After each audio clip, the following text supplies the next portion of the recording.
좋아요, 구독 누르시면 부자 되실 거예요. 안녕하십니까. 돈을 향한 말조적 신경을 인정하라. 경제적 본능 윤진아 기자입니다. 오늘은 트럼프 강펀치를 실감하고 있는 금융시장 얘기를 해보겠습니다. 환율은 급등하고 주가는 하락하고 통화정책은 갈피를 잡지 못하는 어려운 상황인데요. 금융 1타 강사의 해안을 들어보도록 하겠습니다. 오건영 신한은행 프리미어 패스파인더 단장님 안녕하세요. 네, 안녕하세요. 패스파인더세요? 아, 예, 저 이제 길잡이, 길찾기 뭐 이런 거죠. 길 좀 예. 잡아주세요. 아, 네, 알겠습니다. 되게 근데 부담스러운 이름일 것 같아요. 내 뒤로 막 따라오고 있는데 우르르 이렇게 막 바다 밑으로 떨어지면 어떡해. 그러니까 이제 길찾기라는 것 자체가 네. 어딘가로 이제 안내를 해드리는 것도 있고 그 길은 위험할 수 있습니다. 이제 이런 걸 또 말씀을 드릴 수도 있고 그러니까 그런 거잖아요. 또 굉장히 또 좋은 꿀팁 같은 길인데 네. 너무 많이 몰려가면 요번에 혹시 그 서해안 고속도로 쪽에서 추석 때 올라올 때 이렇게 내비가 알려줘서 갔더니 그 논길이라면서요. 그게 한 2km 정도 되는. 뭐 우회로 같은 거. 예, 샛길. 그렇죠. 예. 5시간 걸렸답니다. 2km 지나가는데. 패스파인더가 잘못했네, 내비가. 그렇죠. 그러니까 그런 것들 너무 이쪽 길은 또 너무 많이 몰려 있습니다. 이런 것들도 조언해 드릴 수 있고. 알겠습니다. 뭐 다양한 방법들이 있겠죠. 마침 트럼프가 당선되면서 길이 새롭게 열렸어요. 그리고 네. 과거에 새롭게 열린 수준이 아니라 이번에는 거의 무슨 확장 공사 제대로 하고 있잖아요. 네, 그렇죠. 그런 상황이니까 이제 패스파인더 단장님의 그 패스파인더들 중에서 또 단장이신 거 아니에요? 예. 단장님의 역할을 열심히 하겠습니다. 부담을 팍팍 드리고 시작을 하겠습니다. 네네. 일단 가장 좀 충격적인 숫자로 시작을 해볼게요. 환율 얘기인데요. 환율이 이제 숫자가 좀 맨날 이건 아닐 줄 알았는데 예. 그렇다라고 해서 1,400원 얘기가 나왔습니다. 그 1,400원대가 뉴 노멀이 될 것이다라는 얘기 최근에 금통위원이 하셨더라고요. 네네. 이건 어떻게 보세요? 이제 그 정확하게 유노말이 된다보다도 좀 더 지켜봐야 된다. 이제 이런 표현을 쓰시긴 했는데요. 그런 게 이제 어쨌든 그 공식 석상이나 언론 보도에서도 올라오고 있다는 거는 네. 아무래도 사람들이 신경을 좀 많이 쓰고 있다. 이제 이런 얘기가 되는 거죠. 근데 하나만 좀 말씀드리면 한 2016년에 트럼프 당선 때로 돌아가 보면은요. 일기 때. 예, 트럼프 당선 직전에 제 기억에 환율이 한 1,140원 정도 했어요. 근데 뜻밖의 그때 당시에 뜻밖의 트럼프 당선이었거든요. 트럼프가 당선되자마자 환율이 막 미친 듯이 뛰더라고요. 그래서 이게 1,200원을 확 넘겨가지고 1,208원까지 뛰어가는 겁니다. 한 3, 4주 만에. 근데 그때만 해도요. 사람들이 1,200원만 넘어도 되게 놀랐죠. 위험하다는 생각들을 네. 되게 많이 했어요. 왜냐하면 이제 우리나라는요. 이제 저도 마찬가지지만 외환위기에 대한 트라우마가 굉장히 크기 때문에 환율이 올라가는 거에 대해서는 상당한 부담을 느껴요. 네. 근데 이제 그때는 1,200원 넘어가니까 너무너무 부담스러웠거든요. 근데 이제 지금 1,200원은 좀 만약 지금 환율이 1,200원대로 내려오면은 반가운 숫자지. 그렇죠. 왜 이렇게 싸졌어? 이런 네. 생각 들 수 있잖아요. 그 참고로 코로나 때 네. 굉장히 위험할 때 주가 막 폭락하고 그럴 때요. 우리나라 코스피가 1,400대까지 빠졌거든요. 그때 코로나 때. 근데 그때 환율이 1,299원까지 올라갔어요. 그래서 이제 무슨 생각을 하냐면 사람들은 1,300원 막아주네. 이 생각을 했거든요. 근데 2년 전부터 그 1,300이 뚫린 겁니다. 네. 그때도 2년 전에도 그때가 이제 레고랜드 사태 있을 때였거든요. 강원도에. 아마 기억하실 겁니다. 네네. 근데 그때 당시 이제 환율이 1,300원을 넘어서 이제 쭉쭉 밀고 올라가기 시작을 해요.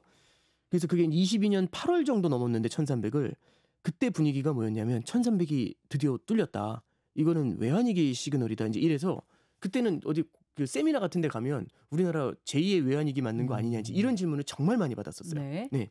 그러니까 이제 그때는 느낌이 이제 1,300 넘으면 큰일 날 것 같은 느낌이었잖아요. 참고로 지금은 1,400원이지만 얼마 전에 한 2달 전쯤에 미국이 금리를 인하했을 때 미국이 금리 인하를 많이 할 것 같다고 하니까 달러가 확 빠졌거든요. 그래서 환율이 1,307원까지 내려온 적이 있어요. 2달 전에.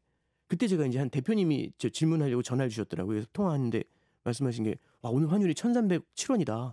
달러가 왜 이렇게 싸졌냐 이러시는 거예요. 그러니까 여기서 제가 어떤 느낌이냐면 1,307원인데 왜 이렇게 싸졌냐라는 거잖아요. 무슨 생각이 드는 거냐면 적응하고 있구나. 우리가 이제 사실은 1,300원이라는 그 테리토리는 굉장히 우리한테는 부담스러운 영역이고 여기 가면 외환위기 올 것 같고 이런 느낌이지만 막상 올라오니까 물론 좋은 시그널은 아니지만 네. 그래도 뭐 이것 때문에 망하거나 그러진 않겠는지 이런 생각인 거죠. 근데 항상 그런 것 같아요. 1,300원에 되게 부담스러운데 요즘 이제 느끼는 건 뭐냐면 1,400원이 넘어가려고 하니까 네. 정말 부담을 많이 느끼는 거죠. 맞습니다. 되게 빠른 시간에 이렇게 되잖아요. 그렇죠. 참고로 말씀드리면 1,400원을 뚫었던 건 22년도 11월에 뚫었었고요. 그런 다음에 훅 내려와서 1,300원 수준에서 왔다 갔다 하다가 올해 최근. 4월에 한번 1,400원 뚫고 그다음에 내려왔다가 지금 다시 한번 1,400원으로 올라온 겁니다. 그러니까 이게 무슨 말씀이냐면은 이 어떤 숫자를 딱 만들어 놓고 이 숫자적인 문턱을 딱 만들어 놓고 이 문턱을 넘어가면 뭐 난리나다 이제 뭐 이런 말씀들 많이 하시는데 그쵸. 꼭 그렇게 보실 것만은 아닌 것 같아요. 왜 그러냐면 얼마 전에 한은 총재 코멘트도 있었는데 이런 게 있습니다. 뭐냐면 옛날 외환위기 때는요. 동아시아 국가에서 자본이 유출이 됐었어요. 그래서 우리나라에 있는 주식, 채권, 부동산을 다 팔고 그렇게 받은 원화를 다 팔고 달러를 사서 나가야 되잖아요. 그렇죠. 튀어야죠. 그럼 그렇죠. 한마디로. 그러니까 너도 나도 원화를 팔고 달러를 사니까 달러 값이 막 뛰어 올라가지 않습니까? 네. 그리고 그때는 고정환율제였어요. 환율이 800원이었는데 달러를 막 이제 사가지고 나가려는데 800원에 계속 메워줘야 되잖아요. 환율을 막아줘야 되니까. 그럼 누군가 달러를 계속 팔면서 방어해줘야 되는데 외환보유고가 그때는 200억 달러밖에 없었거든요. 그 순식간에 털린 겁니다. 그래서 달러가 완전히 모자라지니까 이제 항복한 거죠. 네. 그래서 그때 당시에는요. 동아시아 외환위기라고 해가지고 태국이라든지 인도네시아라든지 우리나라 이게 몇몇 국가들 취약 국가들의 환율이 뛰어 올라갔었어요. 그래서 우리가 이 환율이 뛰면 외환위기구나 맞거든요. 그렇죠. 그러니까 외환위기의 가장 큰 시그널은 신흥국에서는 돈이 환율이 뛰는 거예요. 빠져나가는 예, 거죠. 그렇죠. 근데 이제 최근에 나타나는 현상을 보시면 일단 엔화를 한번 볼게요. 네, 엔화. 엔화가 이제 엔화 환율로 말씀을 드리면 2010년도로 가볼게요. 2010년 1월 1일이면 벌써 한 15년 됐잖아요. 네. 2010년도 1월 1일 날 엔화가 1달러에 제 기억에 90엔 정도 했거든요. 오늘 155엔입니다. 그러면 이제 환율로 따지면은 1,000원이었던 게 그때 우리나라 원화가 1,150원이었어요. 근데 그러면 1,000원이라고 가정을 하면 얼마죠? 한 1,700원? 그렇게 된 거잖아요. 그때 엔화 환율이요. 2011년도에는 원엔 환율이 100엔당 1,600원 정도 했어요. 슈퍼엔고였거든요. 네. 오늘 900원 하거든요. 그럼 엔화가 계속 빠졌지 않습니까? 네. 그러면은 엔화가 절하됐으니까 위험한 거 아니야? 이제 이런 생각들 하실 수 있잖아요. 근데 지금 일본이 2010년도보다는 많이 좋아졌거든요. 그래서 환율이 올라간다고 해서 네. 무조건 나쁘다 이제 이렇게 얘기하는 건 좀 어려운 것 같아요. 그래서 참고로 말씀드리면 원화 환율은 중장기 구조로 봤었을 때는 유로나 엔화보다도 절하가 덜 됐어요. 오. 가치가 많이 떨어지지 않았거든요. 유로보다 네. 그렇군요. 예. 엔화보다는 그럴 것 같긴 한데. 네네. 어허. 이게 하나 말씀을 드리면 이번에 트럼프 당선이 됐잖아요. 그날 당선되는 날 1,380원이었던 환율이 1,400원으로 툭 튀어 올라가더라고요. 네. 그래서 와, 그러니까 원화가 달러보다 20원 빠지는 거잖아요. 근데 이게 우리 이제 뉴스 같은 데 보면 이렇게 막 환율이 계속 바뀌어주지 않습니까? 우측 하단에서. 네. 그 다음에 뭐가 나오냐면 원 유로가 나와요. 유로 대비 원화. 유로가 원화보다 10원 빠지더라고요. 그러니까 이게 무슨 얘기냐면 원화는 달러보다 20원 빠지죠. 네. 유로가 원화보다 10원 빠져요. 그 얘기는 트럼프 치하에서는 트럼프 대통령 하에서는 우리나라도 혼나겠지만 유럽이 혼난다. 더 타격을 받을 수 있다라는 걸 보여주는 거죠. 참고로 그래서 유로화 환율이요. 그 트럼프 당선 전후 해가지고는 한 1,495원 정도 했거든요. 지금 1,470원이에요. 오호. 유로가 빠진 거죠. 그래서 우리가 무조건 뭐 통화가 이제 우리나라 통화가 절하가 될 때 다른 나라 통화가 같이 절하가 되잖아요. 그거는 글로벌 달러가 강해서 거기 밀려가는 거지 우리나라가 위험해서 우리나라에서만 돈이 빠지고 이런 건 아니라는 겁니다. 그래서 이제 똑같은 1,400원이라고 해도 어떤 사연으로 1,400원이 됐느냐 요걸 바라보는 게 좀 좋을 것 같고요. 만약 전 세계적으로 각국 통화가 다 절하가 되고 있는데 우리나라만 1,400원 밑으로 막아주면 잘못 걸리면 우리나라 통화가 다른 나라 통화보다 강세로 가죠. 여기서 엔화가 예를 들어 엄청 약해진다고 하면 그러네요. 800원 될 수도 있지 그럼 않습니까? 또 제품 경쟁력이 그러면 떨어지겠네요. 그렇죠. 예, 그래서 조금 저도 환율 올라가는 거에 대해서 여러 가지 부작용이 있다는 건 느끼지만 이게 자본 유출이나 위기 때문에 환율이 뛰는 거냐 아니면은 전 세계적으로 달러가 강해서 밀려가는 거냐 이제 요거에 따라서 우리가 조금 다르게 바라볼 필요가 있다. 알겠습니다. 이렇게 전해드립니다. 제반 조건이 바뀌는 것에 대한 반응인지 아니면 정말 위기에 대한 신호인지는 구분해서 그렇죠. 보라는 네, 말씀이신데 그렇습니다. 그런데 사실 우리 경제의 위기 신호도 사실 많이 곳곳에서 울리고 있기 때문에 사람들이 더 걱정하는 것 같긴 해요. 네. 하지만 뭐 지금 말씀하시는 그 두 개의 구분이 중요하고 우리가 오늘 집중할 건 아무래도 전반적인 조건의 변화, 트럼프 그렇죠. 당선과 함께 네네. 이 부분을 좀 더 보고 싶습니다. 강달러라는 것 때문에 사실 쫙 이런 판이 펼쳐진 건데요. 네네. 저는 트럼프가 강달러를 원하지 않을 것 같다는 인상을 받거든요. 왜냐하면 네. 달러가 강하면 제품 경쟁력에 좀 안 좋을 것 같고 우리 트럼프에 계속 징그럽게 지겹게 얘기하는 것이 나는 무역 적자 너무 싫어해 그렇죠. 이거잖아요. 네네. 그럼 무역 적자에서 조금 더 우위를 가지려면 달러가 이렇게 강한 게 좋지 않지 않을까 이런 생각이 들거든요. 이게 정확한 지적이신데요. 그러니까 우리가 갖고 있는 어떤 그 뭐라고 해야 되죠? 고정관념 같은 게 있는 것 같아요. 트럼프라고 하면은 미국만 좋아진다. 미국만 좋아지게 되면 미국으로 돈이 몰리는 거잖아요. 그럼 미국의 주식, 채권, 부동산, 그래서 미국 투자를 늘리려고 하면 가장 필요한 게 달러지 않습니까? 그렇죠. 그럼 달러의 수요가 늘어난다는 거거든요. 미국만 강해지니까요.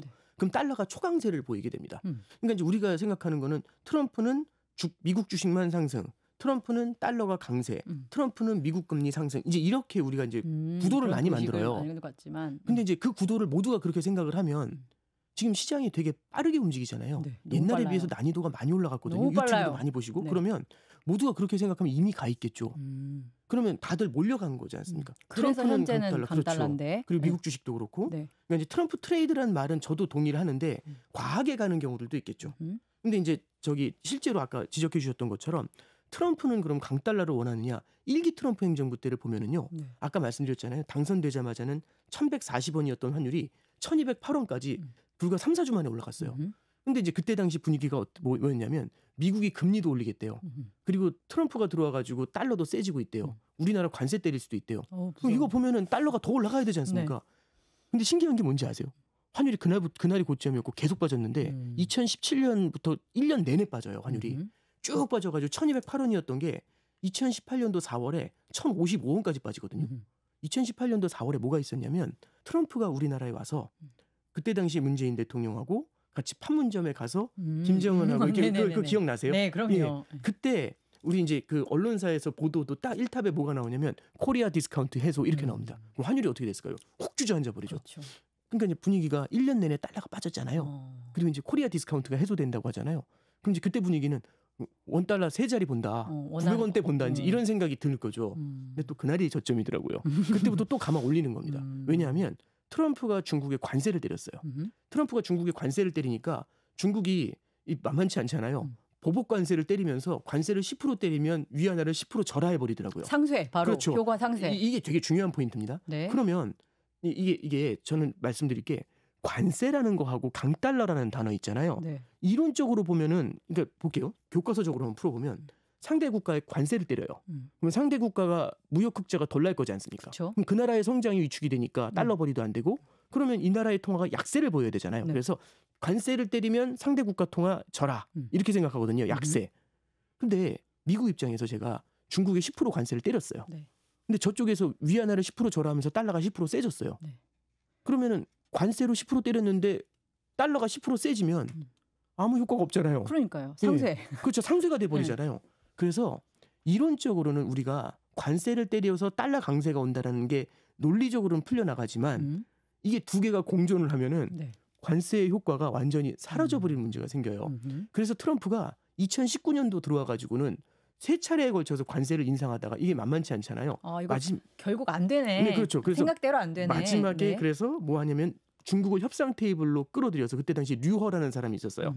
협상 테이블로 끌어들여 가지고 여기서 이제 협상을 한 거죠. 그래서 미중 무역 합의가 2020년도 1월에 타결이 돼요. 거기 핵심은 2천억 달러만큼 미국 물건을 사주는 것 이렇게 끝냅니다. 아예 그냥 제도적으로 어떻게 할 수가 없으니까 그냥 내 물건을 사는 걸로 우리 무역 그렇죠. 흑자 좀 해소하자. 예, 그렇죠. 그러니까 이게 트럼프 1기 행정부만 보면은 1기 때는 그러면 달러가 강세였나요? 약세였나요? 이렇게 물어보시면 강약세입니다. 강세와 약세가 공존했죠. 네. 그러면 이게 트럼프는 과연 어떤 사람인가? 핵심은요. 트럼프는 강달러, 약달러를 원하는 게 중요하지 않아요. 트럼프가 원하는 건 말씀해 주신 게 포인트인데 무역 적자를 해소하고 싶어요. 비즈니스맨이잖아요. 동맹국, 우방국 아무 상관없습니다. 네. 이렇게 바라보는 게 아니라 나한테 적자 내니 흑자 내니 이걸로 보는 거죠. 나한테 흑자를 내는 나라. 그런 나라는 나쁜 나라. 나한테 적자 내는 나라. 좋은 나라. 아무리 영국이라고 그래도 그렇죠. 우리가 오랜 우방국이더라도 우리한테 흑자 내면 적대국이야. 그렇죠. 이런 느낌. 어제 저기 언제든지 오늘의 친구가 될 수 있는. 그러니까 뭐 많이 보셨잖아요. 트럼프라는 사람이 이게 결국에는 막 수시로 뒤집지 않습니까? 근데 우리도 많이 적응이 돼 있죠. 그래서 그때하고 다른 것 중에 하나는 우리가 트럼프에 많이 적응돼 있는 것도 있어요. 그래요? 그거는 조금 다행스러운 부분인데 이제 그래서 이제 트럼프가 달러 강세냐 약세냐 네. 핵심은 트럼프는요. 결국에는 상대 국가가 내 나라 물건을 사주도록 몰고 가야 돼요. 그러면 이제 우리가 그 생각을 하나 좀 많이 하시는 게 미국만 살고 다 죽는다. 네. 근데 무역 적자를 해소하려면 상대국의 물건을 안 사주는 것도 되게 중요하지만 저 나라가 제 물건을 사줘야지 누적 무역 흑자가 사라져요. 그렇죠. 저쪽 나라에서 내 물건을 살렸는데 저 나라가 그러면은 이게 가난하면 사줄 수가 없지 않습니까? 그렇습니까? 네. 그래서 2017년도만 딱 하나 놓고 보면 트럼프 당선 직후에 그때 당시에는 원화도 엄청 강했고요.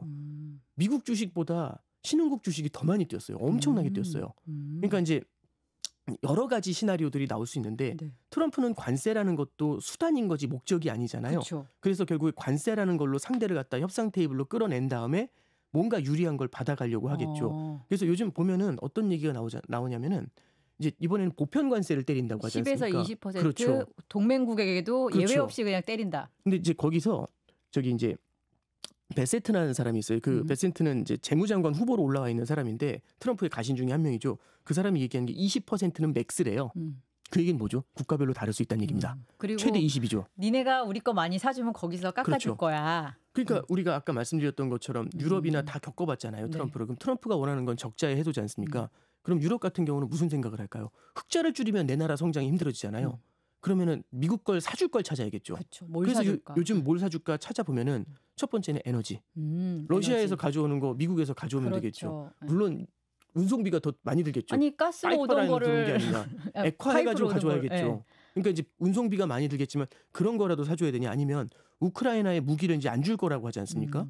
그러면은 계속 주려면 미국 무기를 사가지고 우크라이나에 전해주고. 그러니까 무언가 결국에는 유럽도 무언가 사줄 걸 찾아야겠죠. 그런 것들이 농산물, 에너지, 아까 말씀드렸던 무기 이런 것들이 이제 거기에 해당이 될 수가 있을 겁니다. 그래서 지금 많은 국가들이 가급적이면 최대한 무역 적자를 줄이기 위해서 노력을 하는 거고요. 그런 관점에서 본다면 트럼프니까 강달러 이렇게 생각하시는 거는 약간의 고정관념일 수 있다. 그렇네요. 그렇게 말씀드립니다. 그리고 제가 질문드렸던 것처럼 트럼프는 근데 약달러를 좋아할 것 같은데 라는 것도 틀린 질문인 게 예. 강달러든 약달러든 무역 적자를 해소하는 수단으로서만 기능하는 달러가 좋아라는 거군요. 네, 그렇습니다. 네. 근데 정말 얘기를 듣다 보니까 트럼프는 대단한 게 지금 다른 나라로 하여금 무역 적자를 해소하기 위해서 미국에서 가려고 저기 살펴보는 품목들이 보면 에너지, 네. 뭐 농산물 이런 네네. 거잖아요. 네네. 다 트럼프를 열렬히 지지했던 사람들이네요. 그렇죠. 그러고 보면 트럼프는 약속을 잘 지키는 사람이네요. 그러니까 저도 약속도 그렇고, 그러니까 어쨌든 말하는 거는 어떤 형태로든 실현을 하려고 하는 거고요. 그리고 이제 또 하나 좀 저도 놀랍다고 생각을 하는 게 네. 16년도에 트럼프가 당선이 됐을 때는요. 그때 공화당 경선부터 봤었는데 그때는 트럼프가 약간 아웃사이더 같은 느낌이었어요. 그랬죠. 공화당 주류에서 아웃사이더 같은 느낌이었죠. 실제로 그랬죠. 예, 그렇죠. 예. 그러니까 그때 당시 공화당 주류가 결국에는 부시 행정부 당시에 있었던 네오콘들이 굉장히 주류였거든요. 네. 그래서 이제 딱 당선되자마자 그때 당시 마이크 펜스 부통령이 있었고 그리고 이제 문우신이라고 그때 재무장관이 있고 이제 이런 사람들하고 되게 악유가 많았대요. 문우신은 거의 뭐 달러를 그렇죠. 달러 패권을 보호하기 위해서 엄청 고생했죠. 트럼프에 맞서는 소수 인물 약간 이런 캐릭터가 돼 있던데요. 그런 느낌이 있죠. 그 실제로 이제 이번에 보면은 네. 그런 사람들은 이제 네오콘들이 완전히 다 배척이 됐지 않습니까? 그리고 공화당 내에서 트럼프가 아웃사이더가 아니라 주류로 올라오는 느낌이잖아요. 지금 인사하는 거 봐요. 네, 그러니까요. 무서워요. 그러니까 이제 사실은 당의 분위기까지 장악하는 이제 그런 느낌이 있잖아요. 그러니까 우리가 보면은 되게 좀 독특한 사람이다. 뭐 좀 막 나가는 사람들 이럴 수 있지만 굉장히 어떤 의미에서는 치밀하게 빌드업을 하는 이제 그런 맞습니다. 모습들도 나타날 수 있는 나름 거죠. 정합성이 있어요. 네, 그러니까요. 그 하는 그 정책들이나 이런 걸 보면. 그래서 이제 돌아보면은 무서운 사람, 돌아보면 대단한 사람이다. 이제 이런 생각이 드네요. 네. 그렇습니다. 그래서 또 비즈니스맨이라는 걸 초점을 맞춰서 질문을 드릴게요. 네네. 제가 그래서 약달러를 좋아할 것 같은데 라는 질문에 대한 그게 아니라라고 이렇게 설명을 해주셨고 그리고 저금리를 좋아할 것 같습니다. 예. 왜냐하면 비즈니스맨이잖아요. 네네. 기업 일을 하면서 투자금을 빌릴 때 금리가 높으면 얼마나 화가 났던 사람이겠어요. 네네. 그리고 지금 기업하기 좋은 환경을 만들겠다는 것을 굉장히 강조하고 있고 실제로 법인세를 낮추고 있고 그런 활동들을 하는 거 보면 금리 높아지는 것에 대해서도 굉장히 불만이 많을 것 같습니다. 예. 그런데 지금 미국의 환경을 보면 금리를 낮출 수 있는 조건인가? 라는 생각이 들거든요. 네, 이제 뭐 정확하게 말씀해 주신 건데요. 이제 마찬가지로 트럼프 1기 때로만 한번 돌아가 보면 그 대선 후보 힐러리하고 둘이 붙었을 때 트럼프가 뭐라고 하냐면 그때 당시 연준 의장이 제니 옐런이었어요. 제니 옐런은 힐러리 당신보다도 더 정치적인 사람이라고 당신들 오바마 행정부 잘해주기 위해서 금리 올려야 되는데 금리 올리지 않고 있다. 정말 나쁜 사람들이다. 그래서 자기가 되면은 다 갈아치겠다. 이런 얘기를 했었거든요. 네. 트럼프가 이제 대통령이 됐잖아요. 이거 금리 안 올리냐고 난리 부리다가 대통령이 됐잖아요. 2018년도에 파월 의장이 금리를 계속 올리려고 하니까 그때 물가가 높았거든요. 금리를 계속 올리려고 하니까 연준은 중국보다 나쁘다고 그 얘기를 했거든요. 그러면서 연준은 그냥 욕하고. 앉아만 있다고 쌔 이렇게 얘기를 해요. 네. 그러니까 온갖 난리를 다 부리는 거죠. 그래서 빨리 돈 풀라고 왜 양적 완화하냐고 그러고 2020년도를 보면은 그때 코로나였잖아요. 그때 이제 연준이 엄청난 돈을 풀어요 제로 금리에. 근데 트럼프가 뭐라고 하냐면 부족하다고. 다른 나라 보고 마이너스 금리 빨리 만들라고.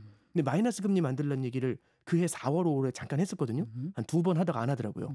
왜 그랬냐면 이제 아까 말씀하셨던 아마 문우신 같은 사람이 조언했을 거예요. 각하 그러면 안 됩니다. 달러 패권에 이제 그런 얘기를 했겠죠. 네. 그러니까 결국에는요. 금리가 낮아져 가지고 무언가 이제 미국 경제가 낮은 금리에서 성장하는 걸 굉장히 좋아하는 거죠. 그래서 이번에도 이제 얘기하는 게 그거예요. 이 연설할 때 저 되게 재밌었던 게 이 세상에서 제일 우리나라로 따지면 우리나라 말로는 꿀보직이라고 하잖아요. 제일 꿀보직이 뭔지 아냐? 예, 그거. 예, 그러면 뭐라 한 얘기가 그 연준이다. 연준이다. 연준은 한 달에 한 번 만나서 동전 던지기 하고 집에 가서 그 돈을 받는다. 너무 좋지 않냐? 이제 그렇게 얘기했는데 개인적으로는 연준도 뭐라고 좀 답을 해주면 좋은데 연준은 조용했고요. 대신에 유럽 중앙은행의 라가르드 총재가 이제 트럼프는 와서 중앙은행에 와서 이 사람들이 얼마나 열심히 일하는지 리서치하는지 볼 필요가 있다 이 얘기를 해요. 마음에 안 들었겠죠 서로. 자존심을 스크래치 낸 거죠. 그러니까 이제 이번에 트럼프가 당선이 됐지 않습니까? 그럼 연준한테 굉장히 많은 부담을 주려고 할 거예요. 근데 아까 말씀하신 것처럼 성장도 탄탄하고 물가도 안정이 안 돼 있는 상태에서 금리를 계속 낮추려고 하잖아요. 그럼 이건 잘못 걸리면 인플레이션 압력을 높이는 문제가 생깁니다. 이게 1기 때하고 다른 건 트럼프 1기 때는 전 세계적으로 저성장 저금리가 고착화된다고 했었어요. 전 세계가 일본처럼 된다고. 근데 지금은요. 40년 만에 인플레이션을 만났거든요. 거기다 대고 계속 저금리로 돈을 풀게 되면은 지금 인플레이션 얘기가 나온 지 벌써 3, 4년이 됐어요. 그러면 3년간 기침하는 사람이 있다고 가정해 보죠. 3년 전에 제가 방송할 때 기침했는데 지금도 기침하고 있어요. 예를 들어. 그럼 느낌이 어떨까요? 만성이네. 그렇죠. 이게 고질병이잖아요.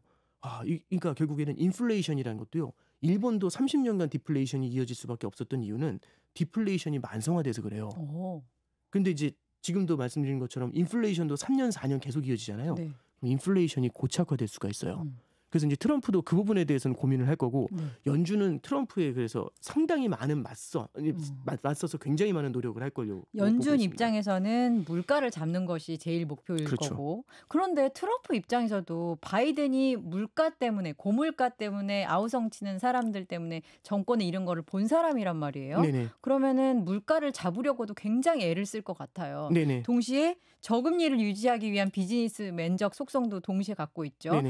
말씀하신 대로 그게 두 개가 엄청 충돌하는 가치잖아요. 네, 그렇죠. 그거를 만약에 하나를 선택해야 되는 상황이 왔을 때는 뭐를 해야 되는 거예요, 그러면? 그러니까 이제 비유하자면 이런 거죠. 이제 두통이 있는 사람이 있는데 그 두통이 있는 사람이 단 걸 먹으면 저 두통이 좀 가셔요. 그래요? 예를 들어서. 죄송합니다. 예를 들어 두통이 있는 사람이 단 걸 먹으면 이게 좀 홍길동이라는 사람이 그렇다라고 한번 가정해 보죠. 그래서 여태까지는 단 걸 그렇게 많이 먹었어요. 머리가 너무 아파서. 그래서 당뇨가 왔어요. 예를 들어. 이빨도 썩고. 네, 그렇죠. 당뇨가 세게 온 거예요. 그래서 한 3년 당뇨로 고생했는데 이제 당 수치가 좀 내려가려고 해요. 그래서 이제 퇴원해도 된대요. 그럼 나가자마자 단 거 먹으면 어떻게 될까요? 이제 이게 문제인데 지금 질문 주신 거는 결국에는 두통을 해소하기 위해서 단 걸 많이 먹을 것 같지 않냐. 두 개가 양립할 수 없지만. 그러니까 트럼프 입장에서는 단 걸 먹으려고 하겠죠. 그런데 문제는 두통이 너무 무서워가지고 단 걸 너무 많이 먹으면 옛날에 비해서 이 당뇨가 너무 심해지잖아요. 그 얘기는 뭐냐면 물가가 너무 올라가고 시장 금리가 딸려 올라가잖아요. 그럼 트럼프 입장에서도 상당히 두려워질 겁니다.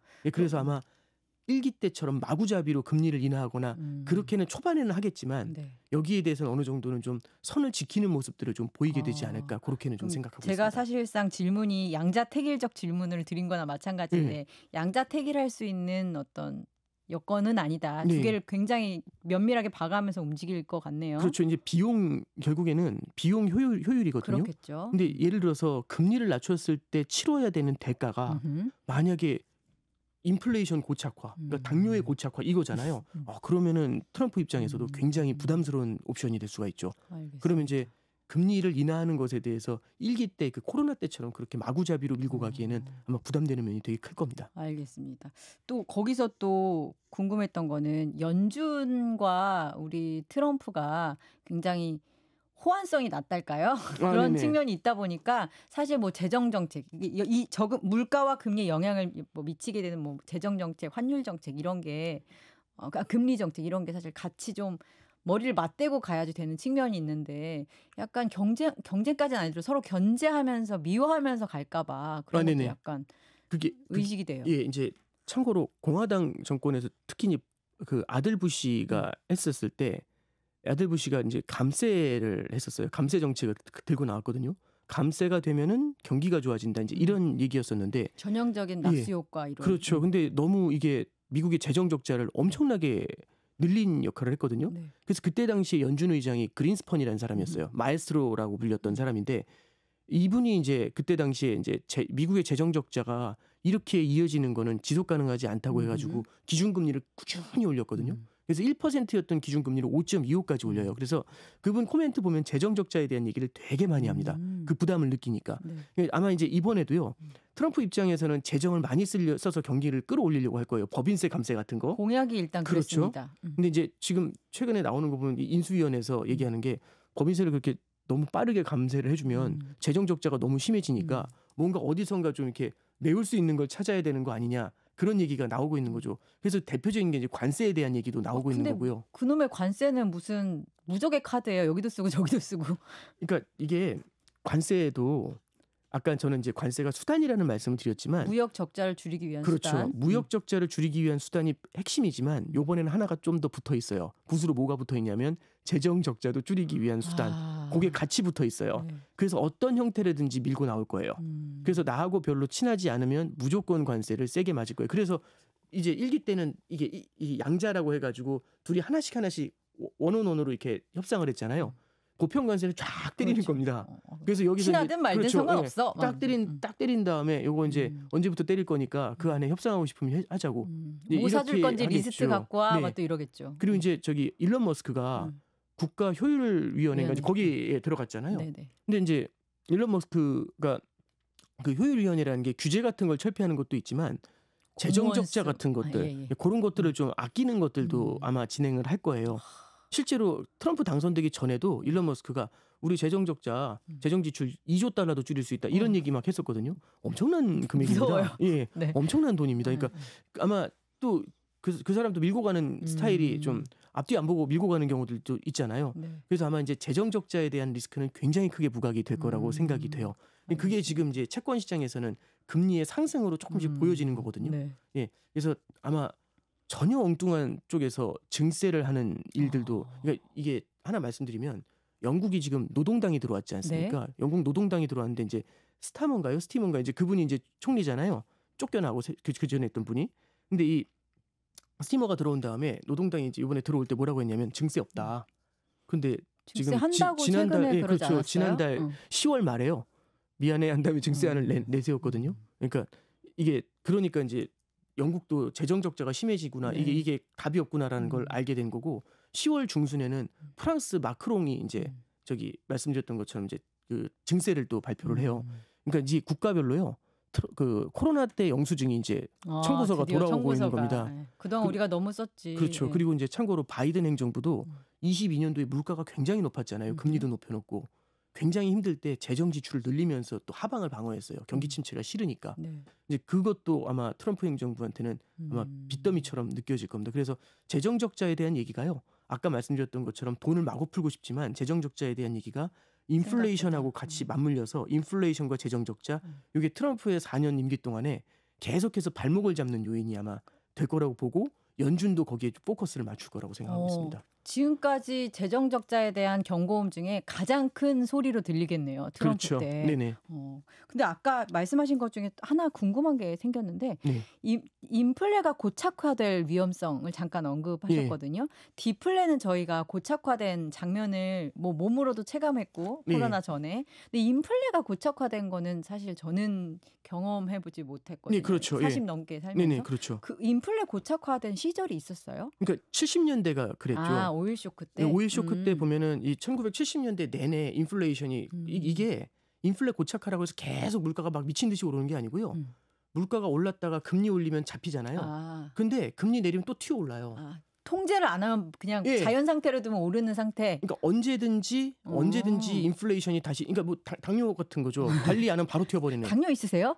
아니 없지만 이제 그냥 저도 이제 그냥 당뇨가 좋은 예군요. 그렇죠. 그러니까 가장 얘기하기 편한 예라서 그래서 이제 너무 재정 지출을 많이 하거나 이러면 이제 나타날 수 있는 게 인플레이션이 굉장히 그런데 이제 그렇군요. 설명하기가 편하다 보니까 저도 이제 그렇게 이제 설명을 드리는 겁니다. 죄송합니다. 아닙니다. 그래서 디플레 고착화된 디플레와는 조금 느낌이 다르군요. 그렇죠. 예. 아하. 그래서 그때 당시에도요. 10년짜리 고착화된 인플레이션을 잡으려고 볼커라는 사람이 들어와가지고 아유. 금리를 많이 올린 다음에 혹독한 경기 침체를 겪게 네. 만들어요. 그래서 진짜 그 대수술을 하니까 고착화된 인플레가 제거가 되면서 미국 경제가 80년대부터 날아가기 시작을 했었죠. 예. 네, 알겠습니다. 아이고 트럼프 얘기만 해도 벌써 이렇게 시간이 많이 가요. 아, 네네. 트럼프의 달러 강펀치가 언제까지 계속될까라는 주제로 사실 시작을 했는데 달러가 강하냐 약하냐 보다는 미국의 트럼프가 달러를 수단으로 보고 있다. 무역 적자와 관련해서 집중을 해서 봐야지 달러가 강하냐 약하냐를 보면 안 된다라는 말씀이 굉장히 인상이 깊었고요. 네. 지금 이 모든 것이 결국 미국 트럼프의 뭐랄까요? 우선주의. 예. 미국이 미국 짱이다. 우선주의죠. 예. 미국이 잘 되기 위해서 다른 나라를 어떻게 이용할 것인가라는 얘기랑도 계속 연결이 돼서 2부에서는 그런 얘기를 좀 했으면 좋겠어요. 네. 다른 나라를 완벽하게 가난하게 만들지는 않을 것 같아요. 왜냐하면 네네. 자기도 살아야 되니까. 네, 그렇죠. 빼먹을 게 있어야 되니까. 네네. 하지만 어느 수준까지 얼마나 혹독하게 자기 나라를만 위해서 경제 조건을 바꿀 것인가. 그럼 우리는 개인으로서 어떻게 대응해야 하는가를 네. 한번 2부에서 제대로 다시 한번 따져보도록 하겠습니다. 1부는 여기까지 할게요. 감사합니다. 네, 감사합니다.